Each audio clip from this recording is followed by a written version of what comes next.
আজ থেকে 6 বছর আগে আমাদের কিংবদন্তি শিল্পী রুনা লালা একটি অ্যালবাম করেছিলেন লেজেন্ডস ফর এভার, যে অ্যালবামে তার সুরে গান গেয়েছিলেন উপমহাদেশের বিখ্যাত সব শিল্পীরা।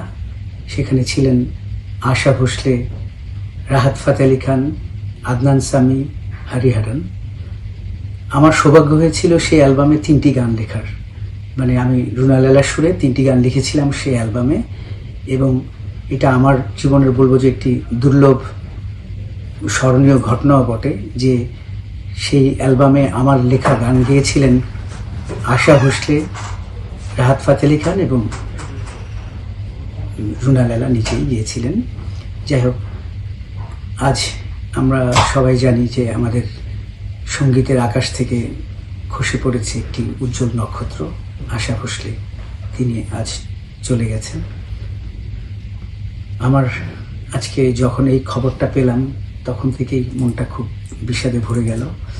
কারণ আমি ওই যে বলছিলাম যে প্রত্যেকটা মানুষেরই জীবনে স্মরণীয় কিছু মুহূর্ত থাকে। আমারও সঙ্গীত জীবনে স্মরণীয় কিছু মুহূর্তের মধ্যে এটি একটি দুর্লভ মুহূর্ত।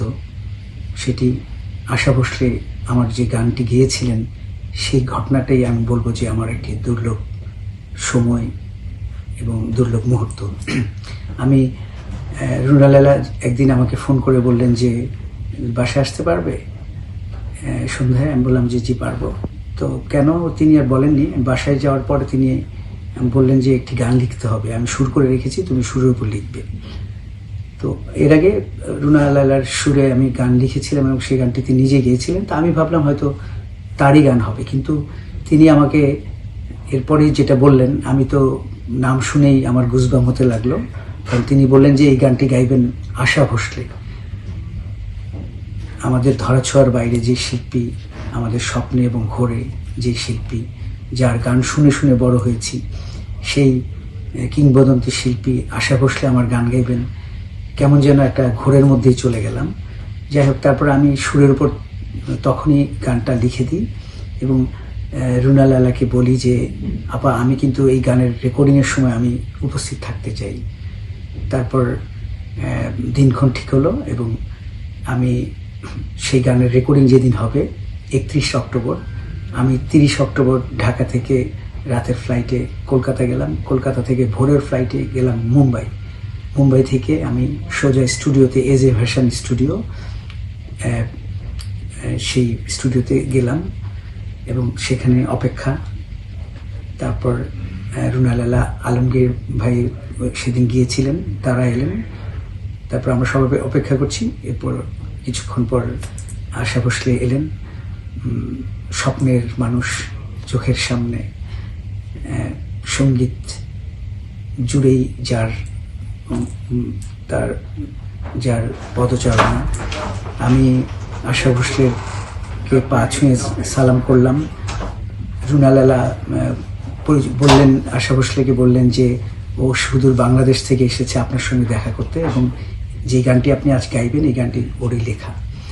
কুশল বিনয়ের পরে তারপর আমি তখন সামনে বসে দেখলাম যে এত বড় শিল্পী, মানে শিল্পী একটা মহিরুতে তখনই পরিণত হয়ে যায় যখন তার সেই কাজের সঙ্গে তার অধ্যবসায়, নিষ্ঠা সব কিছু মিলেমিশে একাকার হয়ে যায়।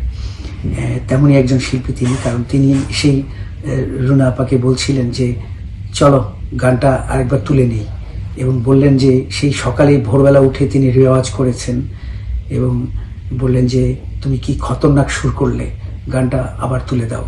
তারপর তিনি গানটা আবার শিখে নিলেন, শিখে তারপরে মাইক্রোফোনের সামনে দাঁড়ালেন।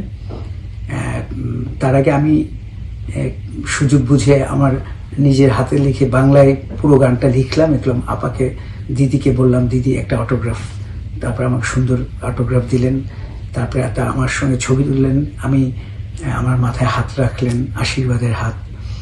তারপর মাইক্রোফোনের সামনে যখন তিনি দাঁড়ালেন তখন একবারও মনে হয়নি যে তার বয়স 85 বছর। তখন অবলীলায় কেমন অসাধারণভাবে তিনি গানটি গেয়ে দিলেন। এই গানটি আমরা পরবর্তীতে গানটি অ্যালবামে আমরা যখন এলো এবং গানটি অনেক সবারই খুব পছন্দ হয়েছে এবং আমারও পছন্দের তালিকার একটি গান। এই গানটি আমি জেনেছি যে এই গানটি ছিল তার সবশেষ কোনো বাংলা গান গাওয়া।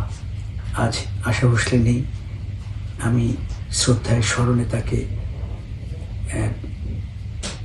প্রার্থনা করছি যে আপনি যেখানেই থাকুন শান্তিতে থাকুন।